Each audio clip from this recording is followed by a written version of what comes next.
Chapter 2, Trends in Human Resource Management.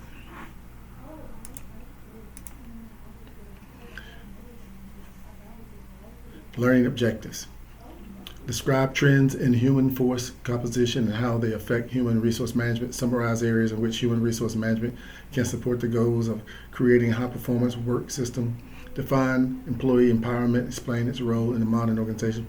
Identify ways HR professionals can support organizational strategies for growth, quality, efficiency. Summarize ways in which human resource management can support organizations expanded internationally. Discuss how technology developments are affecting human resource management. Explain how the nature of employment relationships is changing. Discuss how the need for flexibility affects human resource management.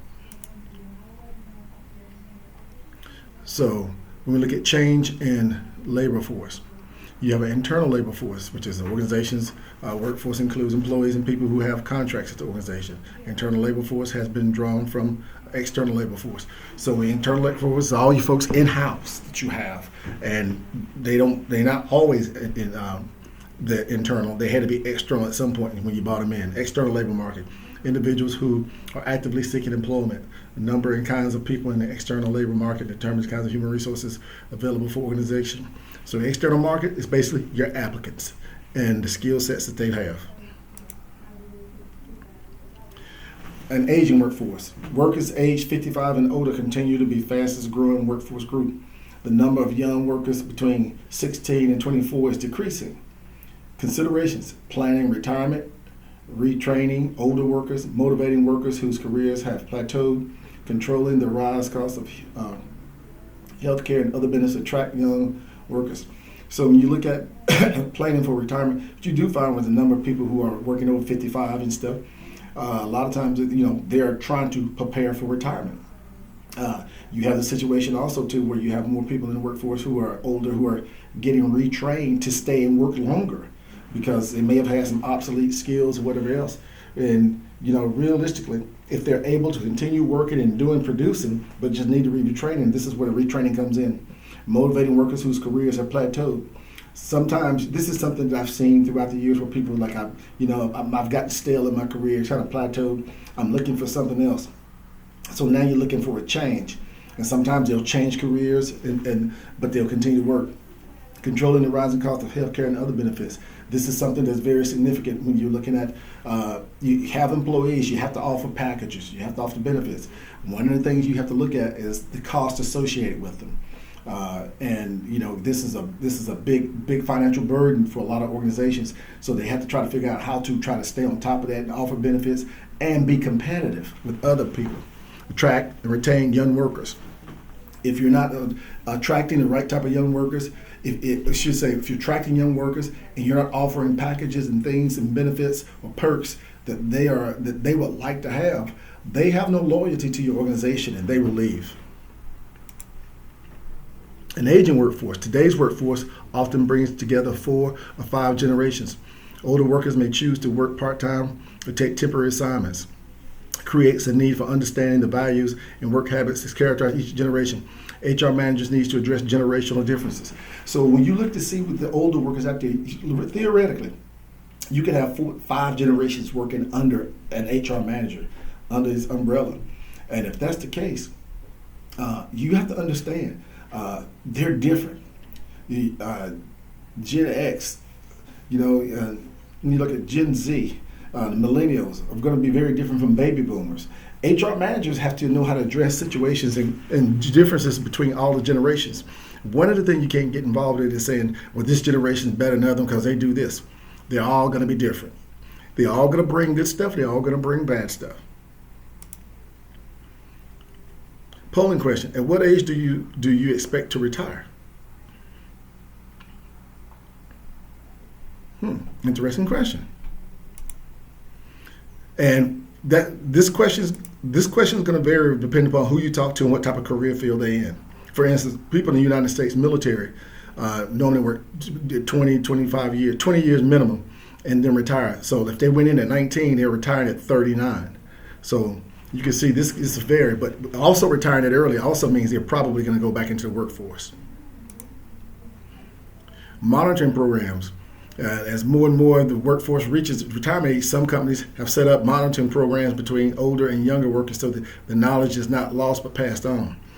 How does a company benefit from these monitoring programs? So when you see these monitoring programs, basically, if you have all your subject matter experts who are older and within the same retirement window, you need to set up something I refer to as succession planning. Start getting younger workers to work with them to help pass on some of their knowledge. So when they start to go, all their institutional knowledge doesn't leave with one group of people. And this is very insightful for somebody to do that, have vision. So when you look at age distribution of the U.S. workforce, so we look at the age distribution, 2021, we see that the blue, 25 to 54 is the blue. Look at projected in 2031, that's actually going to go up. You look at the 55 and older, that's actually projected to go up. And you see 16 to 24 is not changing very much. A diverse workforce, growing diversity in race, ethnicity, and gender. Fastest growing racial group is multiracial. Fastest growing ethnic group is Hispanic. Immigration is also an important source of growing diversity. Human resource management considerations regarding immigration, supply of and demand for labor, need to comply with laws. So when you're talking about bringing in a change in the workforce, listen, this is really, even in the United States, this is really becoming a global economy because of how we're connected to all the other countries and they're connected to us. We have people going back and forth. We have businesses here that have operations, foreign soil companies have business here. And you have these different gender and ethnic groups that are growing. Some are growing and some are diminishing. So as you see, things do change. You have to make considerations for that. And when you're talking about immigration and bringing folks in, you got to look at, are you bringing in the type of folks that will help you fill your labor demands? And you have to comply with the laws, the federal laws associated with that. Projected racial and ethnic makeup of U.S. workforce, 2031. You see Black, 13%, Asian, other, 12%, white, 75%. A diverse workforce. HR considerations regarding diversity. Use talent, skills, and values of all employees. Selecting staff. Staff selection should not be bias tests. Employees' non-work needs should be met with flexible schedules. Educate employees on cultural differences and stereotypes. Encourage career development for ethnic groups and women. Provide benefits such as elder care and daycare for accommodating needs of diverse workforce. So when you look at these diverse workforce, there are a lot of different needs. And as an HR management has to understand that in order for them to be successful in the business, they have to address needs that specifically are related to the business, but also specifically related to people and people's lives. Flexibility of the schedule, type of benefits you're offering, the type of people you're hiring, people now taking care of having elder care and daycare and all these other things. So these are perks, and these are some of the things that can attract some people to a business because they're looking at this, not just the salary itself. So practices that support diversity management. Corporate strategies, ensure leadership, commitment, and buy-ins, measure DEI efforts. Recruitment and hiring, develop recruitment metrics around diversity hiring. Recruitment selection, taking steps to attract diverse candidates and ensure interviews and tests are not discriminatory. So if you look at the corporate strategy, ensure that your leadership, that your leadership and your philosophies are consistent with who you're trying to bring in. Recruitment and hiring, ensuring that you're bringing in, look at the metrics of the types of people you bring in. If you're thinking diversity, don't just think race. Think skill sets, think culture, think languages, think education. Recruitment selection, taking steps to attract these types of folks. Do you have interview process that's actually conducive to people being interviewed and it not be biased towards them? Compensation and benefits. You got to have a fair pay for people doing the type of work that they do, and it's consistent with kind of what the industry standards are. Employee relations. Do you have things in place to help employees when they're struggling with things or need information? You have to have that development. Commitment to developing high potential people. What good is to bring in high potential people and you don't develop them when they come in? When your competitor may be doing that stuff and these people may leave to go somewhere else.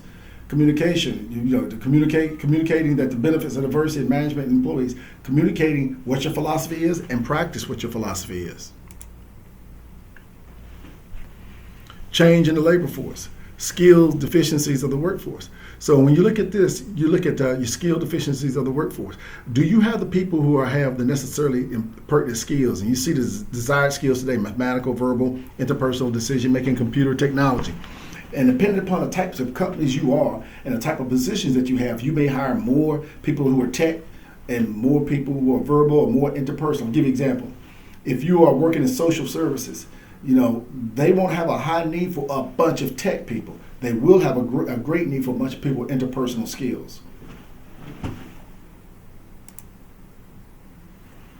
High performance work systems are organizations that have the best fit between social system, people, and how they interact. Technical system, equipment and processes.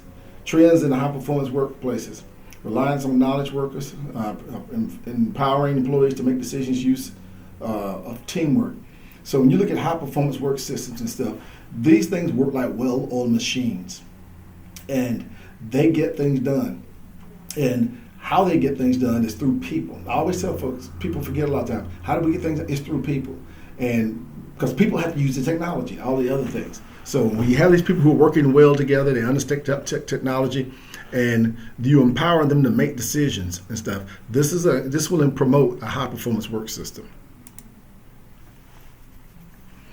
Most new jobs. So we look at the most new jobs and stuff. We see a list of those. The fastest rate of growth. Let's look at those. Nurse practitioners, wind turbine service techs, ushers, lobby attendants, ticket takers, motion picture projectionists, restaurant cooks, data scientists, athletes and sports competitors, information security analysts, statisticians, umpires, referees, and sports officials. As you can see, there's a lot of different things that we currently, was most new and was fastest growing that you have to choose upon. Knowledge workers. The main contribution to a company is specialized knowledge, such as a customer's process or a profession, have a position of power. Employers need the knowledge that they possess. Employers need the knowledge they possess. They often have many job opportunities, even in slow economies. Some areas and all workers are knowledge workers. You want to have your people as knowledge as possible. One of the things you find now is something they refer to as cross training, getting people to understand not only your job but maybe one or two other jobs as well in the event we need you to fill in. And knowledge is power. And you need to have people who are knowledge. You need to promote people to be knowledgeable and encourage that, and give them a way to actually exercise that at work. Training the existing workforce. Upskilling refers to training employees to improve or expand their current culture skill set. This is what you'll find a lot of times with people who have tenure or older workers. Reskilling involves training employees to acquire new skills. This is something right here that can be new employees or new people. So give you an example, you could be new to a job, but you're learning skills for the first time. Or you've been on a job for a while and you're having to learn some reskill involves training employees to acquire new knowledge. The pandemic forced companies to match workers to new roles and activities. And the pandemic did one thing, it did encourage a couple of things. As much as it set back and hurt a lot, it did help in a few areas where it encouraged people to start working smarter. One of the things is ensuring that you're getting people doing the job, they have the aptitude to do the job. Employee empowerment.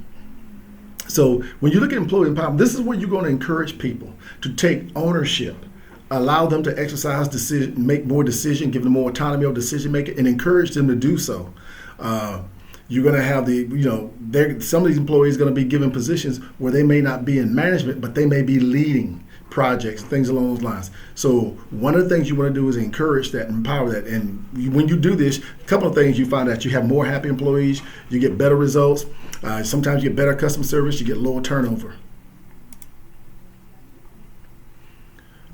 Teamwork increases employee responsibility and control.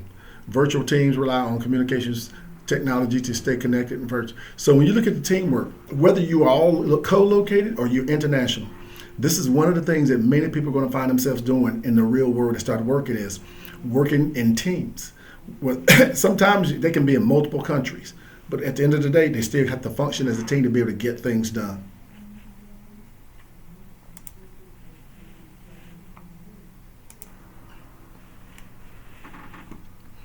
Sharon is a very smart and conscientious worker. However, she feels that her ideas are disregarded and she has not had autonomy in completing her own work. The situation is probably caused by a lack of what?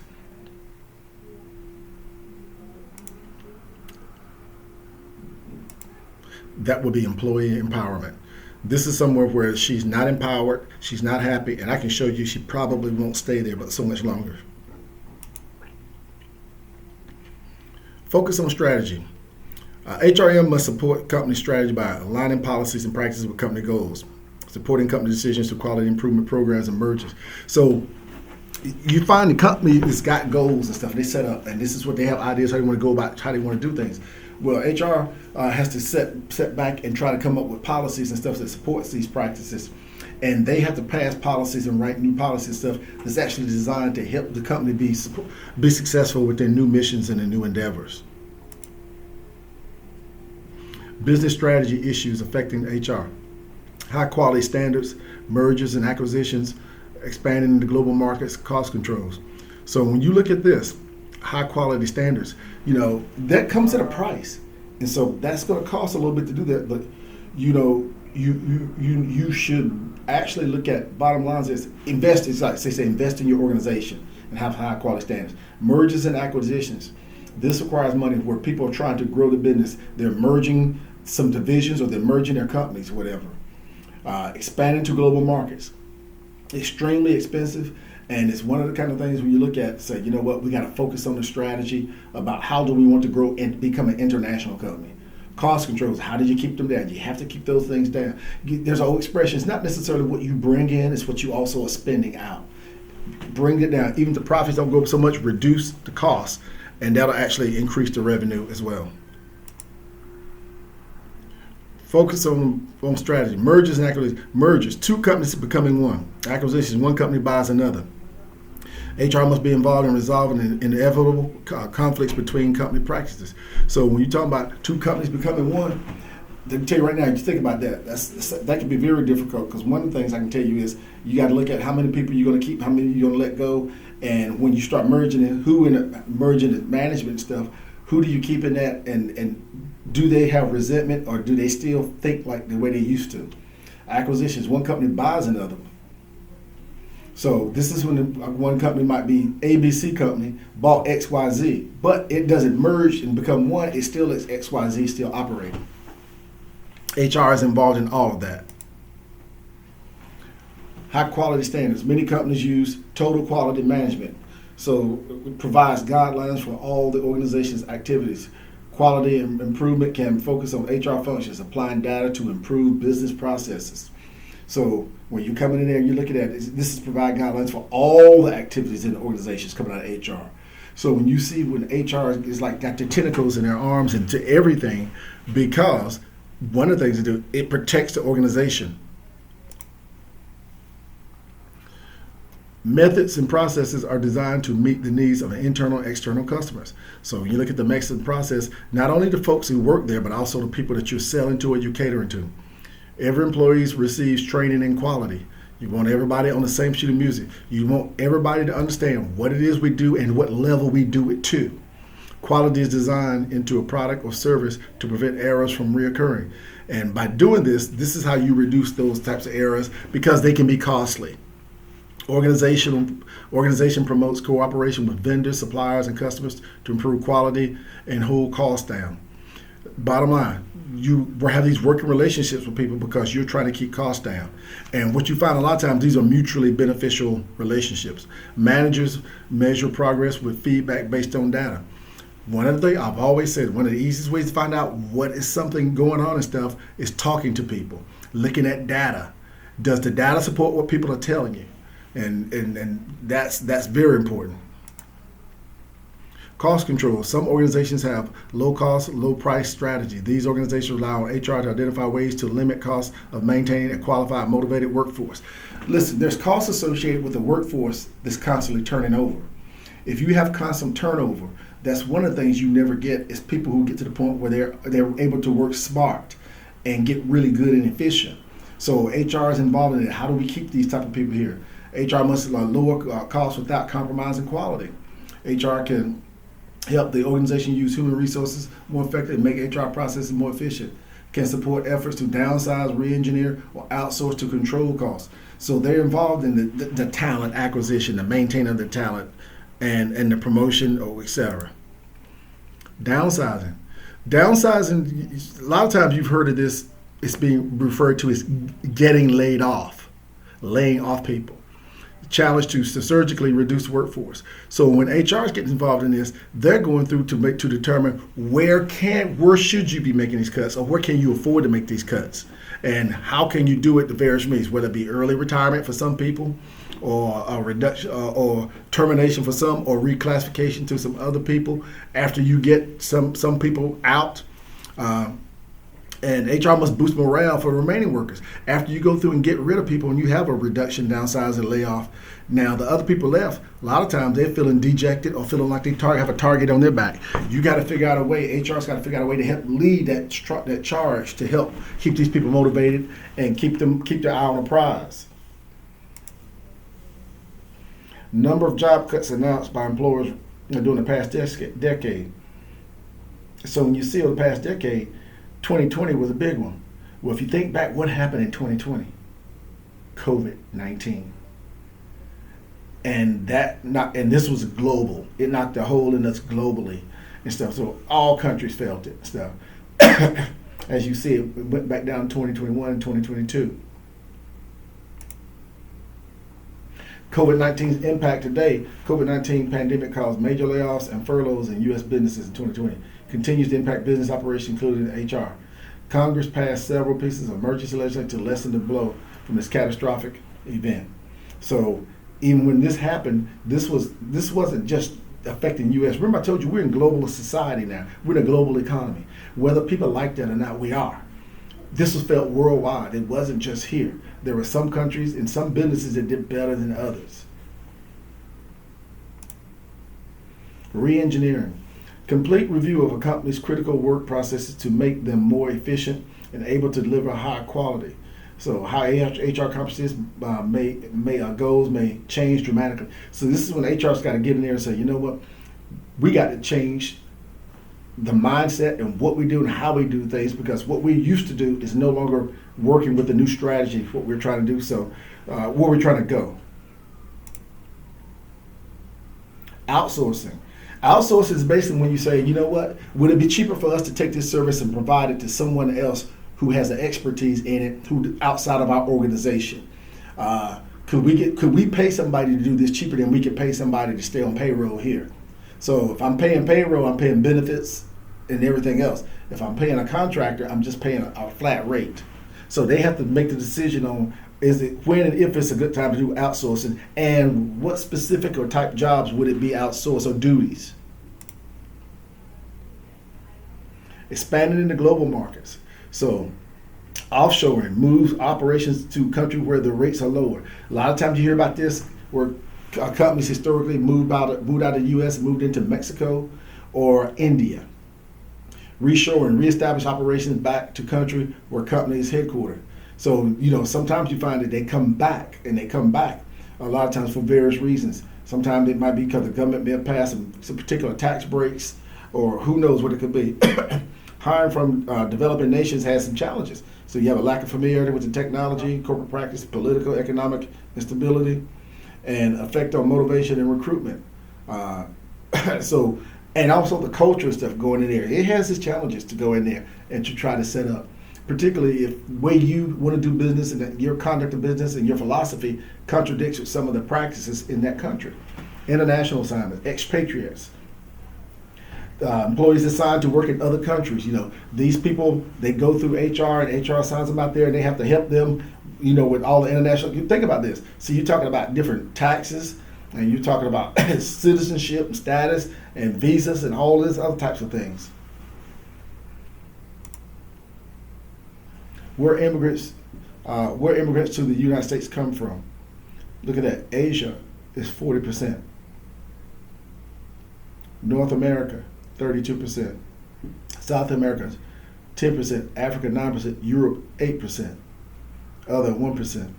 So if you look at this, based on what we're seeing, you see we have a major influx of people coming from the continent of Asia, which Asia has a lot of people. HR information systems. So improve accuracy and efficiency.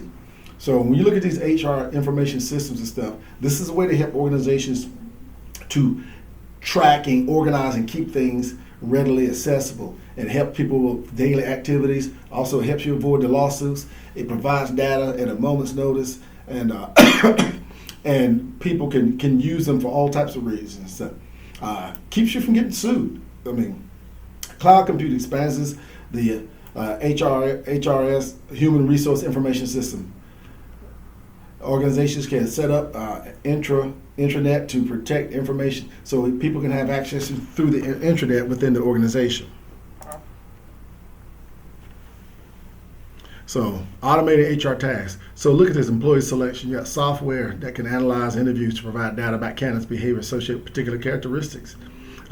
This is about finding, remember, you're interviewing people, everybody's qualified, but now you're looking for the best fit for your organization. Workforce planning. Software can analyze hourly pay to identify and predict situations in which companies are paying for overtime, pointing to opportunities for better workforce management to reduce expense. So are you paying overtime realistically when you shouldn't be? Well, this will help you to make the determination. Or should you be paying overtime in a particular instance? It'll help you with that. Compensation. System basically keeps up with the salaries, bonuses, and taxes, all this other stuff that's being held from people's checks. Orientation for new employees. This is when you bring them in, you do what we call sometimes referred to as onboarding or pre-boarding, where people get all the information about their job and what they can expect and the points of contact for them. Training modules available online for employees. Usually they set up through the system and employees go through and take them periodically. So people analytics, the use of computers to analyze large amounts of data and offer information to guide decisions. Artificial intelligence can improve HR decisions and performance management, DEI initiatives, and teamwork, job processes. So by virtue of this new technology that they have, HR is taking advantage of it. One of the things is that everybody wants to work smarter, not harder. And artificial intelligence has been something that's been very beneficial, not only to just multiple industries, but particularly to the HR. Sharing of human resource information. Employees can now access such as HR information through what I was referring to, self-service, especially convenient when combined with mobile computers. So now with this information and stuff now available to employees, they can access this stuff through self-service and stuff and do a lot of things on their own without having to go through HR per se or contact an HR specialist. And this is something that's very beneficial, and you see this in all aspects of large organizations, government organizations, etc. Using mobile devices. So you can access your HR information from your mobile devices, stuff where you have a secure password and things along those lines, because you may not always be at work when you have questions that may come up. Change in the employment relationship. A psychological contract. Unspoken expectations of both employee, employer. In today's world, employees expect to take responsibility in careers. Employers expect to provide perks in exchange. So you see things, and employees expect to take responsibility for careers. Bottom line, this even more so than now. Having some say about what you do, how you do things, and where you go. Employers are expected to provide perks in exchange. Things that people find like flexible work schedules, comfortable working conditions, more control over their work, training development, financial incentives. This is something that historically was not the case. It's something that's happened in the last couple of years, and this trend is not going to change. It's going to stay this way because the generations have changed. Change in employment relations, decline in union memberships. So this is basically since the 1980s, unions have been in this country have been declining. And back in the industrial age in this country, you had a lot of situations where working conditions were so bad and pay was so bad and people were treated so bad. That was how unions gained their popularity, and to come in and represent them against the companies to get them better benefits and better treatment and better pay. Well, in recent years and stuff, that is not as needed as much as it used to be. So it's been consistently declining since the 80s.